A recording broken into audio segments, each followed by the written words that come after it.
Welcome back to the Cinema Network. I'm Chris. I'm Matt. And I'm Honto. And Happy New Year. We are starting off the new year with the sequel to the long-awaited Matrix series, Matrix Resurrections, that came out on, December 22nd, I think it was? Yeah, 22nd. So this is almost like 20 years in the making. Now, let me ask, because Honto's our Matrix expert, was there always going to be a fourth one? No, I don't think so. Okay. Yeah, I think it... I was always under the impression that the trilogy was a trilogy. And then they kind of announced that they were making a sequel kind of out of nowhere. Okay. A couple years ago. All right. And it was like around the time they announced John Wick 4, and then they're going to do a Matrix, and they were about to come out the same month, I feel like. It was the same day. Same day. Yeah. Okay. I think back in February 2020, but then it got delayed due to pandemic. Yeah. So, before we actually get into it, let's go and do what we do at the top of every hour, and let's guess what the budget was for Matrix Resurrections. Matt, I'll start off with you. Wow, the budget. I've never been asked this question before. It's just weird because I'm like, I wasn't paying attention. To the movie? $100 million is the budget. That's your guess? Okay. I'll say 150. 190. Oh, wow. Oh, okay. Yes. This was an expensive movie to make. And then how much, or what did it have on Rotten Tomatoes? I'm sorry. Okay. Are you asking me first? Yeah, go. Let's go with you. 52. Okay. This is like a 43. 64. So you guys saying it so low makes me think that you do not have good things to say about this movie. So let's talk about what it's done at the box office so far. Okay, so it's only been out for about a week, 2 weeks roughly at this point. It's not doing so hot. Yeah. Unfortunately. Yeah. I've read it's because of, the HBO thing. I guess 2.8 million people watched it that first day or first week, one of the things. And then I guess it got pirated like a lot. Oh, yeah. Which I didn't even know was still a thing. So what do you think it made at the box office in the US over the past, it's been about 2 weeks-ish that it's been out. So I'll say 90 mil. Okay. 40 million. 30 million. Wow. Yeah. And then worldwide, Matt? 90 million. 60 million. 106. 106. So one of the saving grace is that it has not been released in China yet. Okay. And I feel like it's going to jump up a little bit once it gets released there. I see. Oh, yeah. Oh, yeah. Oh, for sure jump up. Yeah, and it's kind of like obvious numbers. You know what I mean? Like, I'm not surprised it wasn't number one in the theater. Why the hell would it be number one in the theater if it was on HBO? Yeah, it was on HBO, man. But still, 30 million is kind of weird. That's really low. Yeah, but it's like it's free at home if you have HBO. A lot of people have HBO. Yeah. Yeah, that's true. You know? And it's like, yeah, it's free at home. Like, why would you? I'd say even if of all the streaming services, HBO is probably the top one next to Netflix, I would say. Yeah, they got the best. Yeah. They got the best content. I know Disney is up there, but I think Disney's up there just for fan base and not actual content. Yeah, yeah. You know, because it's like there's not much to that app. I mean, besides just like it's a family app. Yeah, and it's stuff that like most people already own. So that's why like Mandalorian's great and WandaVision's great. Yeah.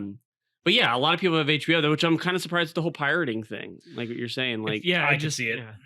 Yeah. There's a market for pirating.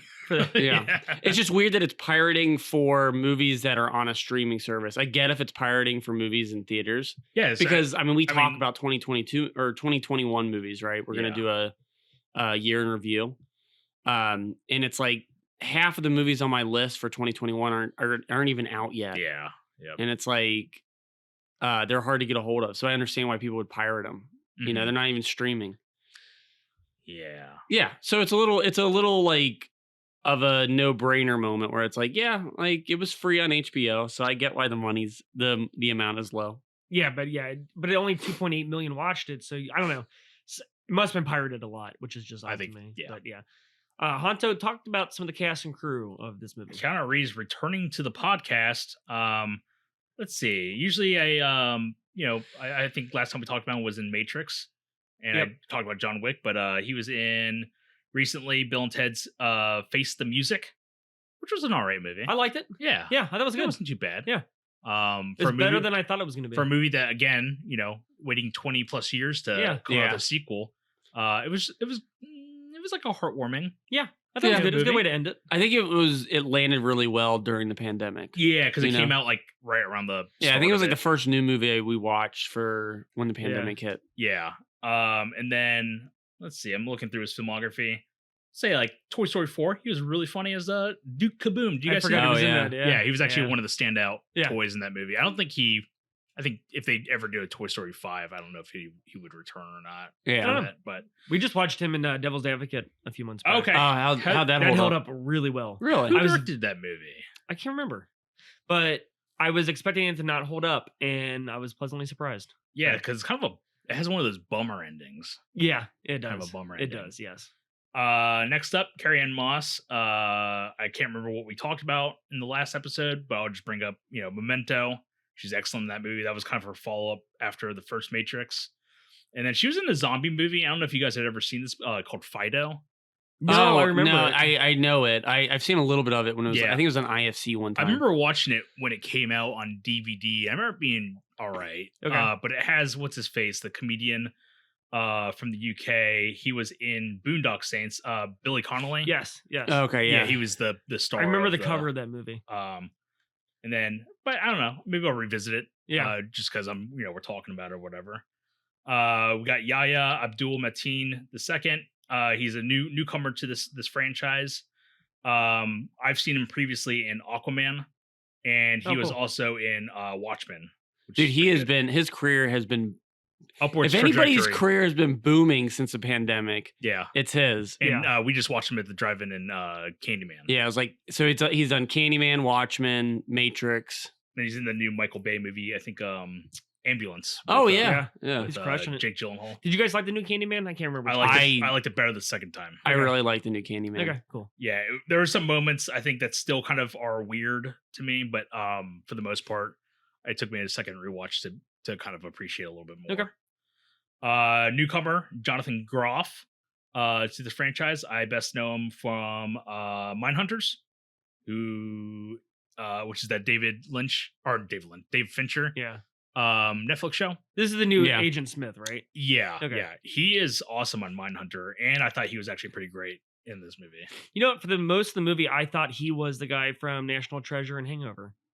And Oh, Nicolas I remember, Cage? Yeah, I remember you were asking that during when we were watching this. Yeah. I knew who you're talking about now. okay, he Yeah, looks like him. which? Oh, He's the buddy. He's the hacker. okay. He's the one that gets married. I know who you're talking Yeah. about. Yeah, Yeah, he's the brother. Yeah. The brother Yeah. or brother-in-law. Yeah. he's in the Hangover, but he's not. Oh in no, the he's the friend. He's Hangover. just the friend. Yeah, He's the friend. yeah. Yeah, But yeah, he's like the hacker buddy of Nicolas Cage's Yes. Benjamin Franklin. Yep. Treasure Hunter. It's so Dude, stupid. Those movies are great. Yeah, Jessica Henwick, newcomer. She plays Bugs in this movie. She kind of had her start in Game of Thrones as one of the Sand sisters. yeah. Surprisingly, yeah. That's the only thing I And then recognize her from. she was in Iron Fist, and then maybe Netflix's Defenders, Yeah. the Marvel TV She the one with shows. the blue hair? Yeah. Okay. Yep. And then she's slated to star in Knives Out 2. Okay, So cool. we'll see her That's in the cool. next year or so. Yeah. We got Neil Patrick Harris as the analyst. Doogie Howser, Starship Troopers. This guy's great. How have we not Kumar. done Starship Troopers on this? Yeah, podcast? we've actually talked about it Yeah. earlier this week. Did I? Yeah. And then I just watched him in Gone Girl, which is also really great in. Oh man, that's a hard one to watch. It is a hard one to watch. Love it. Yeah, the movie's great. Jada Pinkett Smith returning as Niobe. Previous episode, Scream 2. Oh yeah. Yeah. She's in the opening, the cold open. And then also in Collateral, she's I would say Jamie Foxx's love interest, Yeah, I'd say so. Yeah. kind of. It is. Yeah. And then let's see. I'm looking throughout. Yeah, that's pretty much it. We had a cameo from Christina Ricci. I thought she was going to be in it more, Yeah, that Yeah, was random. but she was only in it for Yeah. literally like a few lines of dialogue. Considering that she was billed, Yeah, and they were kind of making a big deal that she I was had no gonna be- idea she was in yeah, it. maybe her Yeah. part was bigger. Yeah, I think there was And they some. cut it down. I was reading some trivia that there was. I know it's your job, but I was reading some trivia. But I don't do the trivia in the new movies. Okay. usually. basically there was a bunch of people that were returning from older movies, and then footage was basically cut. Okay. Oh, really? Not like a bunch of, but like a couple characters here and there. Speaking of, did you see Tom Hardy was in this? Yeah, so that was one of them. Yeah. And then He one was? of the Yeah. Like Really? in the Yeah. background. yeah, and then I think they caught. Did you actually see him or? No one's been able to see him yet. Okay, so, yeah, I think his footage got cut. Yeah. Is what they're saying. Wow. And then one of the agents from Matrix Reloaded, he's the upgrade. You know. Okay. He also appears in a great episode of that HBO show Barry. Yeah. But he was supposed to be in it returning as an agent, and then his footage pretty much got cut. Wow. Okay. But yeah, Christina Ricci, great. I've been watching her in Yellow Jackets, the Showtime show. Mm-hmm. She's awesome on it. Okay. Yeah. That show is very, very good so far. Okay. I like it. So if we're talking about actors, which we are, why is Lawrence Fishburne not in this movie? I don't understand. I know the guy who plays Agent Smith, the original Agent Smith. Yeah. Hugo Weaving. Yeah, Hugo Weaving couldn't do it because of scheduling conflicts. Okay. He was supposed to be in it. I didn't realize, really? Yes. Isn't Lawrence Fishburne on like Blackish? Yeah, he's on Blackish. Yeah, Yeah. he might just have. But I haven't read anything about them asking him or. Well, like, there's there's that weird story about how like they did. Is it Enter the Matrix? Is the video game? Yeah, but I actually read that it's not canon to the this storyline. It's not. Okay, because Well, the Wachowskis just- wrote it, yeah, and but they based- purposely killed off Morpheus Yeah, but- in that video game. And I watched the clip from that game. It is hilarious.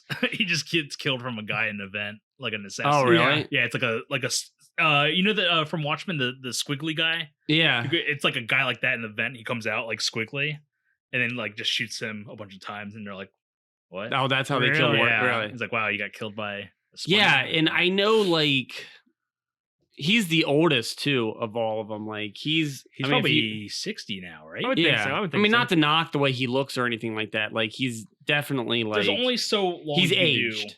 It's Yeah. been 20 years. He's not. Yeah. Yeah, he's aged. I will say I liked the new Morpheus, Yeah. but I could feel his presence missing. Yeah, absolutely. Yes. Yeah. Yeah. You know, it's weird too. I just watched Reloaded and Resurrections, and he is This was like Resurrections. I'm sorry, Reloaded and Revolutions. Yeah. He is kind of missing from those movies as well. Like Little he's kind of in the background a Is lot he? Yeah. in those two movies. Like so Yeah. I more than I remembered. Yeah. And like there's no relationship really going on between him and Neo in those two movies. Not the way it Yeah. is in the first one. Oh, Okay. first one, because I think it helps that you're just dealing with a ragtag group of freedom fighters in the first Yeah. movie. It's literally just like 6 characters on a ship. So you're Yeah. like more interactions, but then in the sequel you go bigger by introducing the city of Zion. Well, and there's Which is, like all of a sudden like Tank and Gozer. Yeah, they get killed. They basically Tank gets killed. Tank gets killed and Gozer's not in it at all. Well, he gets killed off screen. He dies off screen. Yeah, which is was it in Animatrix? No, it was off screen in Reloaded. But I read that there were some really bad troubles with him and I think the Wachowskis, Okay. and they're basically like, you're done. Like, Oh, you're not really? coming, yeah, you're Okay. not coming back. Yeah, so we got a new character, Link. Yep, which is Harold Perrineau from, from Lost. Yeah. He's awesome. And he does a great job in it. And like he's great. So they kind of introduce him in Reloaded, and he's kind of a newer character. Same with like Jada Pinkett Smith. Yeah, They release or they there's some like newer like 15-year-old kid they bring in for a second. Oh, the kid. I think he's just the kid. The kid, yeah. And there was a whole Animatrix storyline with the kid. Okay. And I was like, that is a storyline you could just erase from this entire Really? franchise and it'd Yeah. be fine. He's got one of the cooler parts in the movie, the more suspenseful parts in the with movie. Revolutions, which Yeah. is fine. Or I'm sorry, no, with with Revolutions where he's got to load the guns. Yeah, which is fine. cool. Just have that kid be there, but don't like have him be like hey Neo, you want me to Yeah. grab your bags? I'm gonna live through this, even though he does. But yeah, so you know. but they introduce a lot of characters, and because of that, like, there's like no Neo Morpheus relationship going on in those two movies. Yeah. And I think that part of it's because they introduced like the commanding team of Zion and like Yeah. all these human people. And you're like, I just care about the people on the Nebuchadnezzar? Yeah. The ship. It just follow those people. But dude, That's how I got a little overwhelmed when this movie started. And then Yeah. they were like, here's 13 new characters. that's how I was. So I watched this movie twice, and that's exactly how I felt going into this. Yeah. Because I watched we watched Matrix for March, I Yep. believe, and then I watched Reloaded and Revolutions earlier in 2021, and then going into this several months later, it was kind of overwhelming Okay. for me. Yeah. Just you come out with all the new characters? Yes. Okay. Yes. but yes, to end all that, Morpheus is very much missed in this movie. Yeah. I like what they did with him. I think it's still really cool. Yes. And I think he's an awesome actor. I can't pronounce his name. Yeah, Abdul-Mateen yeah. or Yeah, but he does great in it.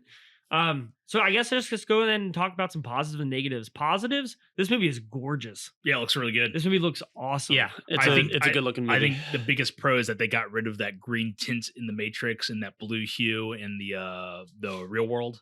Yeah, it's weird when they show clips in this movie of the first three, you realize how green it is. Oh, it's super green. I mean, to the point where like I think main characters are wearing like I think Morpheus wears a green tie and there's like a lot of just green involved with everybody's outfit. Yeah. Well, speaking of just it looking so good too, the special effects are awesome as normal. Although when like Neil Patrick Harris is able to like slow things down for a second, it looks like Freddy vs. Jason. Do you know what I'm talking about? So I liked and hated parts of that filming. Yeah. Because it reminded me of Lord of the Rings, Peter Jackson. Yeah. Lord of the Rings, where they chopped it down to like 12 frames per second. Yeah. Where it's like the stuttering, Yeah. Like the stutter frame rate. And it's like it's weird. It goes back and forth on it too. Yeah. It's like when it's smooth, it looks good, but when it's choppy, it's like, oh, this is my favorite scene in the whole movie. It's really good. The bullet where like it gets fired from a gun. Yeah. And it's about to hit Trinity's head. And he has this whole monologue about like using time, like bullet time to like time. Basically, he'll never be fast. He's always been fast, but it's used against him. Yeah. And but he also talks about like the relationship between like Trinity and Neo and how like it's really bad when they come together. It ruins everything. Yeah.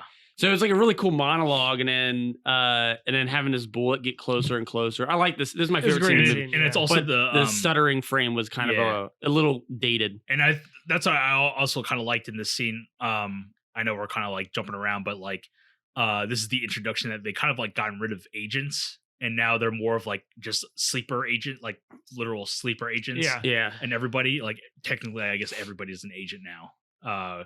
They call them the Swarm in this movie. Oh, is that what? Okay. Yeah. So basically, it's like instead of making 3 agents like in the first Matrix, now just everybody has, because he talked about disguising them under bots, right? Yeah, basically bots. Yeah. Which is it's all metaphors for like bot like technology we have. So it's like saying AI basically. Yeah, AI like the bots that okay. you always have to fight against when you're doing applications online. It's like prove that you're not a bot. Yeah, right. yeah. It's like that. Yeah, okay. yeah. So I thought that was a cool kind of twist on the franchise. Yeah, because the agent stuff wears out after the first movie. But I love the idea that they're just government agents, but then they're all like awesome, like crazy programs, basically. Yeah. I just love the aspect of that pretty much. Now, and then going off of the first movie, there's a lot of references like to the black cat being like a glitch, right? Yeah. And they make a lot of those references to Neil Patrick Harris's character in this. Is that what he is? Is he a glitch? To the point where the cat is actually named Deja Vu in this movie. Yeah. So like that's when in the first movie when he sees the cat, he's like, "Oh, Deja Vu," and they're like talking about, "Oh, they changed a part of the code to, basically do something." Glitch in the Matrix. Yeah, it's a glitch in the Matrix, basically. So yeah, I don't know. What were you asking? Again? Is that Neil Patrick Harris is what he basically is? He's a glitch in the Matrix. Because like I'm not himself sure. Is a glitch in the Matrix. Yeah. Because he had cats all around him the entire time. Well, it's just one cat. It's just one cat. Was it? Yeah, it's just one. Yeah. Okay, it was just one. But that was a big deal with him, as he had the cat and he had the Deja Vu cat. Yeah, yeah. I don't know if he's new, like a new, because obviously in the first trilogy they kind of reboot the Matrix, so I don't know if he's a cause and effect from the reboot or if he's always just been around. Oh, okay. I see what you're saying. Because like in the previous movies they had like the Oracle, the Architect, all these people, and they kind of did like a reboot once they got rid of Agent Smith. So I don't know if the analyst, which is Neil Patrick Harris, is now like an effect of the reboot, or if he's just been around the entire time. Okay. Speaking of, they don't really go into it. He's awesome in this. Yeah, I was very happy to see him in this. Yeah. Do you guys like the whole like? I don't even know how to start. Like the movie within a movie. Like So that was tough. That was like really tough for me. Okay. Getting started, like the first time I watched this when it premiered, I had a lot of trouble getting into the idea that like, oh, it's just like a movie within a movie within a movie there's video games. Yeah, yeah. It took some like getting used to, but then after watching it and revisiting it like a couple weeks or a week and a half later or whatever, I was like, okay, yeah, it all makes. I think it's cool. I don't fully understand it, but I like it. Yeah. I think it's a cool concept. I love being able to see him. I think it was a cool way of bringing him back without like bringing him back like, oh no, he's still alive. Like, Yeah, I don't know. It was just very clever. I think the first like 30 to 40 minutes of this movie is awesome. I know a lot of people would hate it, but I like the meta-ness of the movie. Oh, they're like flat out making fun of like WB because they call out Warner Brothers because I think in the first trilogy it was only intended as a one movie. Okay. And they never wanted to franchise it, but WB was basically saying like, yeah, with or without the Wachowskis, we're gonna like franchise it. Okay. And so they returned to make Reloaded and Revolutions. So them talking about WB in this movie where it's like they're just like flat out just saying like I think the rights are gonna revert to yeah he even says it, the rights are gonna revert to WB if like the original creators don't make another sequel. I think the new Smith is talking about that where it's like franchise, Yeah, like, which is essentially what Warner Brothers I think told the Wachowskis, and I want to say that's why one of them is directing it because the other one was pissed and backed off. Yeah, but I don't know the story. I'm making assumptions here. Yeah. Sidebar: did you guys ever see Speed Racer? I saw it a long time ago. Christina Ricci returning. Yeah. I've always wanted to watch it. I've heard it's very underrated. I heard it's actually not too bad. Yeah, so I need to go back and watch that. I tried watching Cloud Atlas. That's like, do you have 15 hours of? I know it's okay. Time? And then we talked about how bad Jupiter Ascending was. Yeah, we hated previous episode. That movie is awful. See, I rewatch it because I used to be a lot more judgmental back then. We did, but I remember it being tough for us. I honestly think it wasn't even just being like for me. I don't even think it was me just being judgmental. I think it was just a terrible movie. Yeah. Okay. Yeah. And then have you guys ever seen Bound? No, that's the kind of the movie that got them started. Yeah, I want to see that. I want to watch that. Yeah, there's a lot of cool like I've seen. I remember watching it once on like I think USA back in the day. Oh, wow. TNT. Sorry, TNT. Or maybe it's CBS. Maybe it was CBS. I don't remember, but a lot of their style in the Matrix is there in Bound. Is it really? Yeah, so it kind of looks like a Matrix movie. Cool. Okay, which is weird. Is there a lot of leather? Like, yes, there's like a lot of leather, and it's kind of noir lit. Okay, and, yeah. Is that Jennifer Tilly and Gina Gershon? Yeah. Okay. And Joe Pantoliano. Oh yeah, Joey Pants. Yeah. Yeah. Did you ever see a picture of Joe Pantoliano with him in the hot tub with both of them, and he's got like a cigar in his mouth? I think I sent it to you guys. I've seen that. Yes. Wow. I'll tell you what. One of my favorite parts of the movie, talking about being meta and like having fun with itself, is when Neo went to go fly. Yeah. And he couldn't do it. Nope, this is not working. Yeah. Dude, it was awesome. It was It even plays the music, and you see like the wave happen on the ground. Yeah. And he just lands on the ground. He's like, nah, it's not happening. It was awesome. It was done so well. Not like, and it wasn't like goofy. A lot of humor in this. Yeah. I think that's what the other movies are kind of lacking too. Like a lot of kind of just having fun. You know? Yeah. But I guess like in the first movie, there isn't really a lot of humorous parts, except for when he's like interrogating Thomas Anderson, Agent Smith's interrogating. It's like, how about I give you the finger and you give me my one phone call? And you're like, oh, that's fine. Yeah. But like they don't do like that stuff where it's like, nope, not happening. Exactly. What were some things we did not like about this movie? I would say like the biggest one. I still think it's kind of stupid. Having like the machines around as like little pets, like yeah, it's a little goofy. Yeah, like purring and like rubbing his head, their head against Neo's head. Yeah, it's a little too Star Warsy. It kind of reminded me of like Avatar. Yeah, in a way where it's like I don't. Yeah, because I like the whole Morpheus thing where he's made out of the beads. Yeah, he made out of beads. Yeah. I think that's cool. There's like I can't remember what they said exactly, but it's something with like magnetism or whatever. But I thought that was a cool like way to up the technology. In the movie. Yeah, I got past it though. I didn't absolutely hate the machine thing. They didn't do it too much. If they did it like way too much, I'd probably my grading with the movie would go down. They kept cutting back to the operator, which is Sek is the new operator in this movie. But it'd be like they do something like awesome. He's like, yeah, I gotta interact with somebody, so I'll high five the CGI robot. Yeah. Okay. And they're like Knuckle, what was it? Knuckle. They say it several times in the movie. I only heard Niobe say it. She says knuckle up or knuckle up buttercup. Yeah. It's really kind of so basically it's a fist bump. It's a future fist bump. Yeah. But like that was one of my negatives, that he looks really goofy. The computer operator. Oh yeah. And when he shows up, because it looks like when you're playing Area 51 as a kid. Oh yeah. And then all of a sudden, like a human person pops up. Come on over this way. And you're like, this way, come on. And it's like, and the way he had like the one like monocle, and he had like the future vest. It's on. like a computer monocle. It's like he looks like Universal Soldier with Jean-Claude Van Damme. Yeah. You know, he looks like Channing Tatum from Jupiter Ascending. Oh yeah. You know what I mean? He's just running around with that vest and everything, and I was like, this looks kind of goofy. This could have been cooler. Now, but it's kind of goofy. Now, if they did like space rollerblades, then I'd be like, all right, they're really trying to make a Jupiter Ascending, space rollerblades, man. God. I liked all the characters though. Yeah, I like. They're all like a welcoming presence. I like Yeah. Bugs, who's based off of her name came from Bugs Bunny. Okay. At one point, she even says, "What's up, Doc?" Nice. Oh yeah, and she's the one with the rabbit. Yeah, she's got the rabbit on so she's like, really just Yeah. But I liked her a lot in this movie. I thought, in the trailer, I thought she was just gonna be like a secondary character, but she ends up being pretty much like a main character. She does. Yeah. I'll tell you who might be the standout for me, surprisingly, just because it's not like a huge role, but Jada Pinkett Smith. Yeah. Yes. Yeah, not too bad. Yeah. So sometimes you throw old makeup on someone and he still act young. Yes. And it ruins it. Yeah. But I felt like I watched an aged Jada Pinkett Smith. I did too. I thought it was very impressive. We watched it together. Hanto's second time through. We all three watched it together. And I think we all three questioned whether it was her or not, because it was that like good of a performance underneath the makeup. Yeah. When I watched it the first time, I was like, is this like, who is this actress? And she was credited as Niobe. Yeah. Yeah. So it was her. But, it just goes to show how makeup has improved, because, when we covered Edward Scissorhands, that aged makeup on Winona Ryder was like god awful. Oh, I do remember. So that. I think It it could have looked like that, but this is actually really impressive. Yeah, now you said it. Well, I know we're going to talk about some more, but okay. So on Rotten Tomatoes, it has a 64%. For me personally, I'll give this a 75%.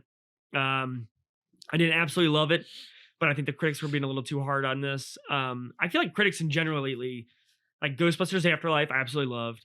Matrix, so much better than the reviews. We watched that Being the Ricardos movie yesterday, and the reviews are horrible for that. Yeah. And I liked it more than I thought I would. So I think I'm still gonna play the Rotten Tomatoes game, but I don't know. I'm not following reviews like I used to. It's weird, and we've talked about this in the last one. Like the Spider-Man reviews are like pretty like on par. It's like a 99% on Rotten Tomatoes plus like a 90 something on audience. So it's like it matches.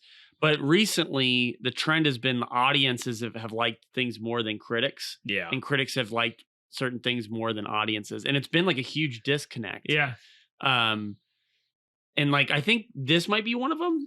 Like, what was the audience score on this? I didn't have the audience score. Let me see if I actually And I feel like you got to like, with critics, I tend to like not read critic reviews. I just think it's kind of a done art form, case honestly. in point, like Roger, no like offense to Roger Ebert, but like he's like considered one of the top, all time movie critics. But he's got some trash taste in movies sometimes. Like to the point where he even like panned The Thing, he panned like, Blade Runner, just questionable movies, and then he's got Welcome to the Dollhouse or whatever that he Beyond the Valley of the Dolls or whatever, and it's just like I can't remember what other movies. That's a bad example, but like there's some other movies like that are really bad movies, and you'll be like 4-star or 2 thumbs up, and there's like I don't know. I just feel like I don't feel like and maybe it is like because we all kind of grew up with Roger Ebert, everybody feels like they need to be really harsh with critiquing. And maybe that's what we kind of developed is like an entire like field of critiquing where it's more like I either loved it or I hated it. Yeah. You know what I mean? As opposed to like really kind of breaking it down and like trying to look at it as an art form and saying like kind of honestly, I feel like what I like about this podcast, I'm gonna sponsor ourselves really quick. Oh, cool. You have is a message? That the first year we did this, we were like that. We either loved it or we hated it. We were either super negative or super positive. But we did watch some really terrible movies. We did. But we didn't kind of know how to do the critiquing game back in that first year. We didn't know how it worked. And I feel like now it's our 7th year. Yeah. And now we kind of know how to like go back and forth on things. And we know how to say like pros and cons, and not everything is trash and not everything is great. Yeah. It's easy to trash something. But it takes a real person to praise something. I was Yeah. with the inspirational. Where I was speech trying to there. go. Yeah. But yeah, I know what you mean. Like, yeah, it's so easy just to trash talk stuff. And that's not, I mean, there's no fun in that. And I Yeah. like how we Yeah. can balance, like, this was good, this wasn't. This needed Yeah. work, this, Yeah. whatever. But yeah, I think I'll give it a 75. I enjoyed it much more than I thought I would. Yeah. It looked great. I like the continuing story. There wasn't, I mean, it's a little long. That might be one of the things. I would say the length. Yeah, we talked about the length. Yeah. You got to figure out how to do movies in 2 hours or less because, Yeah. like, I can't do this anymore. Yeah. I know. And It's like I think Shang-Chi was like 2.5 hours. was it? Yeah, it's this was honestly, 227. Yeah. That was my kind of like, we were going to go to the movies yesterday to go see Nightmare Alley. Oh yeah, and then you incorporate the 40 minutes of previews. Yeah, you're there it's- for like And it's a ever. 2 hour and 30-minute movie. Yeah. So I was like, okay, that is our entire evening Yes. right there. Yes, yeah. I think that's also the problem. And we've talked about, like, add an intermission in the middle. Yeah. Everyone has their own seats now. Wait, Nobody. you're complaining about lengths of movies, and then now you want an intermission? Yeah, but then people can get up and go to the bathroom, walk around. Maybe it might be worth the price if people know they Like can do that. drive-in style or whatever. But like, I think being the ability to pause things now at home is really important. Oh, I totally agree. Yeah. hell, we watched Matrix. We all got to the first hour, and then at the hour break, Chris is like, pause. He's like, I gotta pee, and all of us are like, yeah, so do I. And we Yeah. all ran around the house really quick and Yeah. like went to the bathroom, came back. Yeah. But like, it all hit us at the same Yeah. time. Yeah. But like going back to like movie lengths, like I went and saw the new Spider-Man, which is what a little over 2 hours maybe. Yeah. Yeah. Got to the theater at 2:30 after previews. After the movie, I didn't get home until like 6 o'clock. I believe it. Which Yeah. is like, come on, like Yeah. it's my it's my day. Like, Ghostbusters is. was actually pretty decent. I think there's 'cause only a it's- couple previews. I think there's only a couple previews, and I think it was under 2 hours, right? It's like a minute or two over 2 hours. Okay, Yeah. but it was like a good Yeah. like amount of time where I wasn't like bored, and I wasn't like, it wasn't too long. I don't mind being bored, by the way. I'm not like, I have a pretty high attention span, but it's 3 hour movies plus like it's Disney, yeah. so Yeah. they're throwing 40-minute trailers at you, Yeah, and it's like, yeah. But okay, so I gave it a 75%. 75%. 75%. I did want to ask you. Okay, so I do have the critics versus the audience score. Okay. Did you look this up, Honto? You Okay. can say it. So all right, so 64% for critics score. What do you think the audience score was, Matt? Any number, just any number, 50. 50. I read it, so you can just Okay, say it. 63. So the critics and the audience was like, Oh, really? Almost So it's exact. on par. So I was like completely wrong on my. yeah. I mean, it was a good. I my agreed with you, and hypothesis. then I saw that, but No yeah, one's ever going to take us seriously now. we blew Yeah. it. We're ruined. We're stupid. Great start to the year, Matt. Yeah. Matt, Damn what, it. what would you give this? I'd honestly give it between a 75 and an 80. I think this movie is underrated. I agree. Underrated, yeah. I would say it's underrated. I think it's underrated. I think it was a pretty awesome story. I enjoyed a lot of aspects of it. I like that it was still able to be smart. Like it's a franchise movie, but it has something to say. Yeah. Which I feel like we've been getting a lot of franchise movies that are just kind of entertainment. Yeah. I loved Spider-Man. Don't get me wrong. I love Spider-Man. Spider-Man was just entertainment. Yeah. pure There's entertainment. no groundbreaking art form in Spider-Man. It's not. I sound like Martin Scorsese. I was just gonna say that. But it's not groundbreaking ideas. It's just entertainment. Yeah. And it was a really fun movie and it was awesome. And it's probably on my top 10 this year. Are you talking about Matrix or are you talking about Yes, Spider-Man? But with Matrix, with Matrix, franchise movie, and it had something to say. So I have to give it kudos for that. And I feel like it developed a story out of something where a story was already done. Yeah, which I feel like is a very, very hard thing to do. And I feel like I was able to do it. Yeah. Some of the CGI was a little rough. I'm surprised they did the flying people again. Which it was looked better. It was better than the other movies. But it was also better in Reloaded back in the day, and now it's bad. it looked better in this movie than it did. Yeah, does of with course. Reloaded. But what I'm saying, when Reloaded came out back in the day, we thought all those CGI like Neos were like, wow, this is No, groundbreaking. I thought it was awful. It's I terrible I saw it looking. in theaters. I saw Reloaded and Revolutions, Did you? and I thought it looked awful in theaters. I remember not being too bothered by I it. remember the audience laughing. That Really? was so bad. Really? Yes. Yeah, they were really gunning for it. They're like, we're changing technology. Yeah. Dude, that scene at the end when the agents were just Like the swarm. Yeah, and they were just jumping out the windows and using them as like bombs. I was like kind of laughing Really? at that part because it's like they get activated and they're just like they jump out and they just like put their arms to their like sides as if they're like torpedoes. Yeah, It's like, I thought it was intense, man. I thought it was a really I liked all this. Oh, and we didn't talk about this, and we'll get to your review on this. we'll just in save a it to second. the end. That's fine. But cool scene in the movie, that coffee house scene Yeah, it was pretty cool. Yeah. is awesome. Yeah. Just the slow-mo, like we haven't seen slow-mo in a while in movies. Yeah. And like it was cool to see everybody in action and like all these helmets and these people fighting all the helmets and like I thought the scene was like really, really cool looking. Yeah, same. I liked And it they a were just lot. start like when they were shooting each other in there and it's like close quarters. And, Yeah. And Even- then like to even- go right into that chase scene afterwards was cool. Even the first introduction of the swarm where it's they're on the train to Tokyo. Yeah. And like they get activated and there's like a lot of close quarters like fighting and shooting. Yeah. And they're like using the train like the handles to like swing around and stuff, like a lot of good choreography. I mean, like definitely not the best fighting in this movie. No. I would say it's probably the worst fighting in this movie compared to the other ones. They're not really doing a lot of martial arts, but yeah. a lot of good set pieces as far as like incorporating fighting. Like, Yeah. Yes, fighting with that's the good. That's characters good and point. I would Yeah. say though that like this is some of the best action scenes I've seen in franchise movies in a long time. Really? Yes. Because like I talked about this numerous times on the podcast, but how boring some of these fight scenes are in these superhero movies, except for Spider-Man. Spider-Man had some really good Are you ones. talking about? Are we just talking about? Is Yes. this are we doing I know, a it's double just now because- playing? It's just because Spider-Man just came out, so we're gonna like I'm talking about it in tangent. But yeah, it's just I think some of these action scenes in superhero movies are really boring to watch. I was not bored by any of the action scenes in this movie. I Oh, thought it a lot was- of them were really cool. It was way better, especially because like I watched it on a not great sound system, and then we watched on a pretty awesome sound system, and you could hear like the thuds, punching, Yeah. and the music was awesome. I like the music a lot. In this Same. movie. but It's like I will agree with you. It's kind of the worst of the Oh, yeah, series. Like yeah. it doesn't top the stairwell fight in Reloaded. or the Agent Smiths versus No, that one's bad. I like that a lot. That one's so- it's bad. I like it. I The like it a CG is lot. I like awful. it. The CGI is awful in It's that. fine. It's awful, but like it's really fun. It ruins it though. That's fine. It's fine. Don't When worry they about like it. they all get knocked down and you hear the bowling pin Yeah, it's noises. stupid. Like, It's stupid, but I like the choreography of him fighting multiple people. Yeah. Like Same. I like it a lot.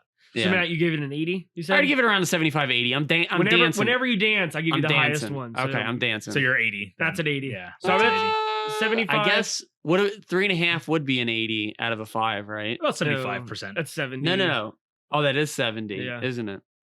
So Yeah. Sounds like you're giving it a 4-star I guess rating. I would give it like a 70 then. You 70, want a 70? yeah. Okay. 75. Well, 75. All right. So me and Matt are at 75. Hanto, what do you got? I'll say 75. Ooh.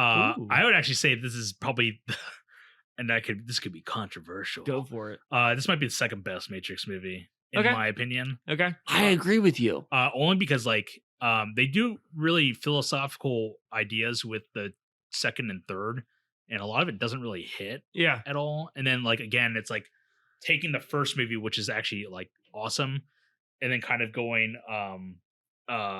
too extravagant with the sequels, in my opinion. Okay. If that makes any sense. Yeah. Like they're kind of just like taking it up a notch, which I feel like revisiting it does not work for me.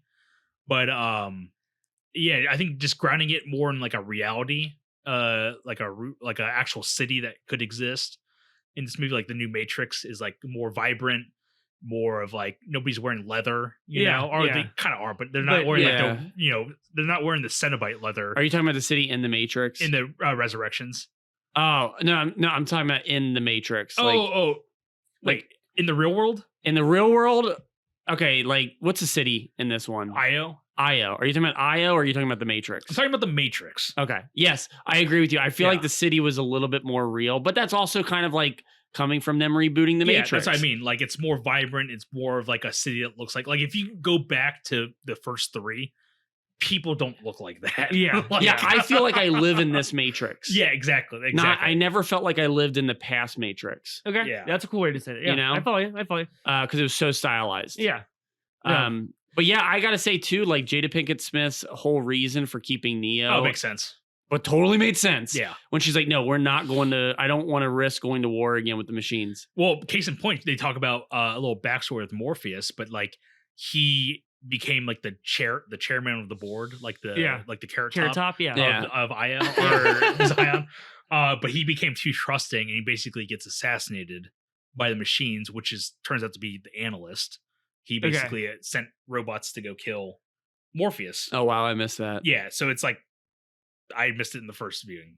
But that's basically what happened. So Morpheus is dead. Oh, he's dead. Okay. Yeah. All right. So the one that exists now is a program that was created by Neo or Thomas Anderson. Okay. So that's basically, it's like at first he's an Agent Smith in the game, and then when he awakens, he becomes Morpheus. Got it. Okay. But yeah, so like I can't remember where I was going with this. Okay. Can I ask you a question while you're thinking then? Yeah. Why are they trying to get Neo and Trinity?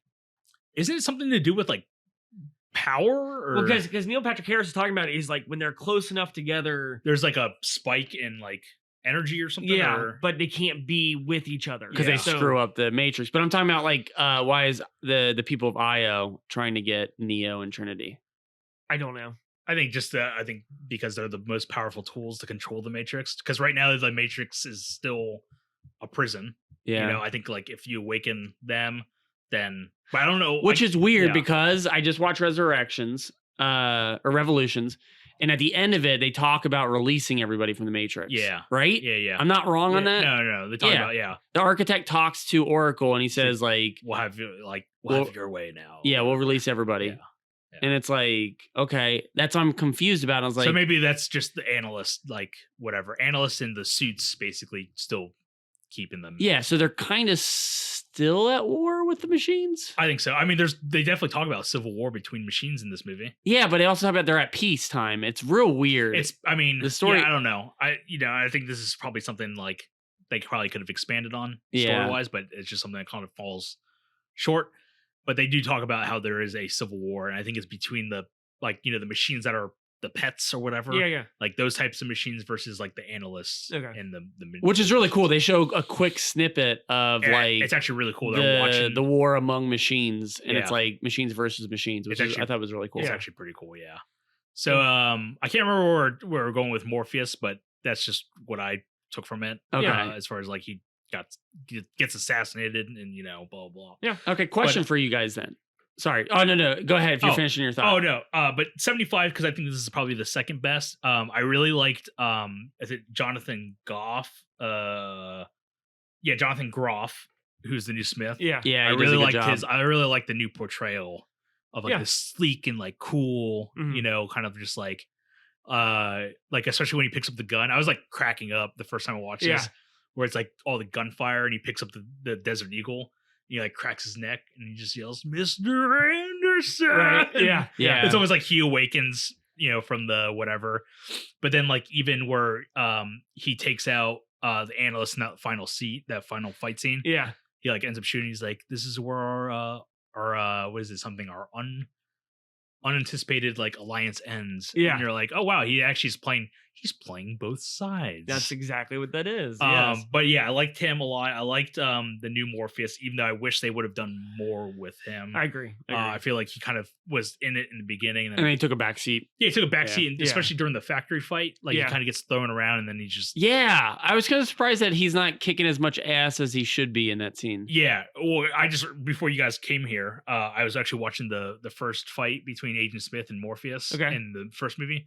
Oh, like, dude, that fight is so good. That is actually really incredible. Yeah. And the fact that none of that really happens in this movie is kind of a bummer. I agree with you. Which is why I said that the fighting is kind of lackluster. Yeah, I agree with you on that. And I think part of it's also because like Keanu Reeves is really old now. So, but he kicks ass in the John Wick movies. Yeah, it's weird. He looks old in this movie, but in the John Wick movie, he looks pretty. So I think like the difference with that is that he's actually like kind of doing stunts, whereas like with the Matrix, that requires a lot of wires. Yeah, and I think that's where it gets a little tough. Okay. Yeah, I was just watching a behind the scenes clip of him on John Wick. Did you see it? I watched it. Where it's him in the kitchen, and it's so awesome because like it's all like him and the choreography with this one take fighting off two guys. Yeah, and like shooting, like they're shooting him and stuff, but they add the gunshots in post. Yeah. And he like flips the guy over onto a counter, and it was like, holy shit, he's doing all of that, and it looks really good. It does. It looks really good. What will be good is that we'll get our Keanu Reeves Lawrence Fishburne fix when the That's true. John Wick. Oh, 4. yeah. That's true. So that's a good point. That's a good point. Matt, you got a question? I got 2 questions for you. Okay. If everybody's thoughts are done. Yep. Yeah, Mr. Okay. Question, what is it? There's a question I want to start adding to the podcast. I'm going to start adding to it this year, and we're going to ask on every single movie. Do you like this movie or Spider-Man No Way? That's what we're going to do. We're going to rate every movie compared to Spider-Man No Way Home. First question, though, is just for this movie. Sequels. Where are they going? They said they're done. I think they might be done, Yeah. especially if they're not making any money on it. Like, that sucks because Mr. Smith is still there. yeah, I know. Yeah. But it's a good way to end it. I don't think there needs to be sequels. I think We that said was the same thing for the first movie, and they made 2 others. And Yeah. obviously, Warner Brothers likes the franchise. So Well, that's Warner it. Brothers is hurting. What's that? Warner Brothers is hurting Oh yeah, because yeah. Warner Brothers has lost. Warner Brothers' 3 biggest properties are Matrix, Batman, and Harry Potter. Yeah, The Harry Potter movies are done, so they started this new Fantastic Beasts. Yeah, The Batman movies are kind of like in a cycle. I imagine like the new one's coming out, but they're probably gonna only make 3 of these, and then they're gonna wait 5-10 years and start it up again. yeah, You know, like Robert Pattinson isn't gonna do 9 Batman movies. yeah. I don't know. Yeah. Well, if the money's good enough, maybe. I don't know. It hasn't been heard of yet. Yeah. You know, like even Tom Holland. Like you look at all the people that did the Marvel movies, they all tried to get out. Oh They yeah, all I mean, did get out. the scheduling is. I mean, even the scheduling is so tough on making those movies. I mean, like what's his name who plays Hawkeye? Jeremy Renner. Yeah, Jeremy Renner. He flat out like came out and said like, yeah, like during Endgame or whatever, they kept trying to get me to like stay for several months, and I had to tell him like, fuck off. I'm watching Really? my daughter grow. Like, Yeah. like I'm missing those days of Jeez. like, growing up. So like I can understand now why like Chris Evans complained. I think Robert Downey Jr. complained. I Yeah. think Yeah. Chris Hemsworth complained. Like all of them complained because there's so much demand. Yeah. with Yeah. the schedules. I would No, say yeah. one thing I do want. I don't need sequels. I wouldn't mind since it's in HBO's factory now. If they made like a 9-episode limited Watchmen. series, Watchmen style. style, where every single episode is not Neo, but every single episode is a different story in the Matrix, Yes. and kind of build the story that way. Yeah, So we that'd can be have cool. like a backstory about the Machine War, That'd be cool. a whole episode of that, and then maybe there is a whole episode where it is Neo. Yeah. You know, and just kind of do that and just explore different things. Like that would be kind of a good filler for the Matrix. It's what Star Wars needs, and they haven't done it yet. Yeah. Yeah. No, I dig it. Okay. Matt, you got a All right, second question? So this is my question I want to bring to the show every episode now. Would you watch this movie again? Yeah, I was actually just gonna point that out. I could probably watch this the next couple weeks because I'm kind of interested to go back. Okay. So yes, I sooner than later. Considering that this is my second time seeing it, I will return, and I think this may change too, but I think it's the second best. Yeah. Matrix movie, and I don't know, it may change in the next year or two. Sure. Sure. Yeah. I'd return to it. Yeah. To be honest. I yeah, just watched Reloaded and Revolutions for the first time, or for the second time ever since wow. I saw them in theaters back in the day. Yeah. And I thought they were going to be a task to get through. Yeah. And it was for a second in Reloaded. I really enjoyed them. And I was like, oh, you know what? This is kind of a cool, intelligent little story that they've come up with. Yeah. I liked this movie a lot. I thought it was really good. I thought it was underrated. I would definitely check it out again in the future. Yeah. Yeah. Okay. Cool. Nice. Well, that's 75% all the way around. We will watch it again, and we're recommending that you check it out. Thank you for listening. We have some stuff coming up in January, which is now. We have Wild Card Month, Wild card. and basically it's all movies that we want the other person to watch. It's almost like we're presenting each of our version of Hostel to the co-hosts. You know, Yeah. It's Yeah. like, how do we want to torture potentially? Right. So Matt's gonna be the first one. Matt. At least that's how I view it. Yeah. Matt, It's a good way to view what it. is your pick? My pick is the 1980s animated feature Heavy Metal. I have never seen this. I'm actually really excited for this movie. I think there's some talking points in it. It's an anthology produced by Ivan Reitman. It's 81, that's right. 1981. Okay. And starring John Candy, Harold Ramis. I think Rick Moranis does a voice in it somewhere, Cool. Okay. right? I'm not seeing him on there. Okay, but he's it's not very then. possible. Okay. No, it's but it like yeah, Harold Ramis and John Candy are in it. Lots of just kind of like an animated movie you've never seen before. Yeah. I feel like Matt, you've been talking about this for years, so I'm ready to watch yeah, it. it's it'll be good. It'll be interesting Yeah. to talk about. So and then January is Wild Card Month, February is Black History Month, March is martial arts, and then we will plan out the other months accordingly. Yes. If you have any requests for any of those months or just in general, or if you have any comments, you can hit us up on Facebook or email us at Podcast or at gmail.com.